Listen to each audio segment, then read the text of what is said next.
അമേരിക്കയിൽ ഇന്ത്യക്കാരനെ വെടിവെച്ച് കൊലപ്പെടുത്തി. ഹരിയാനയിലെ ജിന്ദ് സ്വദേശിയായ 26-കാരനായ കപിലാണ് കൊല്ലപ്പെട്ടത്. ലോസ് ആഞ്ചലസിൽ സെക്യൂരിറ്റി ജീവനക്കാരനായി ജോലി ചെയ്യുകയായിരുന്നു കപിൽ. തന്റെ ജോലിസ്ഥലത്തിന് സമീപത്തെ പൊതുസ്ഥലത്ത് മൂത്രമൊഴിച്ചതിന് ചോദ്യം ചെയ്തപ്പോഴാണ് കപിലിന് നേരെ ആക്രമണമുണ്ടായതെന്നാണ് വിവരം.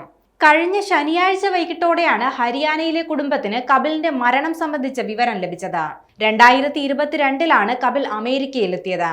പനാമ വഴി മെക്സിക്കോയിലേക്ക് കടന്ന് ഇവിടെ നിന്നും അമേരിക്കയിലെത്തിയതാണ് കപിൽ.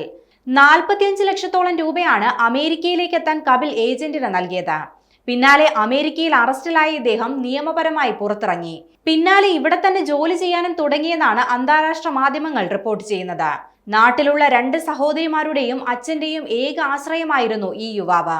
കപിൽ ജോലി ചെയ്യുന്ന കടയ്ക്ക് മുന്നിൽ അമേരിക്കക്കാരനായ ഒരാൾ മൂത്രമൊഴിച്ചതുമായി ബന്ധപ്പെട്ട് കപിലും പ്രതിയും തമ്മിൽ വാക്കേറ്റമുണ്ടായെന്നും പ്രതി കയ്യിലുണ്ടായിരുന്ന തോക്കെടുത്ത് വെടിവെച്ചെന്നുമാണ് പോലീസിൽ നിന്നും ബന്ധുക്കൾക്ക് ലഭിച്ച വിവരം. അമേരിക്കയിലുള്ള കപിലിന്റെ ബന്ധുക്കളെ പോലീസ് ബന്ധപ്പെട്ടിട്ടുണ്ട്. മൃതദേഹം ഇന്ത്യയിൽ എത്തിക്കാൻ ആവശ്യപ്പെട്ട് അധികൃതരെ കാണുമെന്നും കുടുംബം അറിയിച്ചു.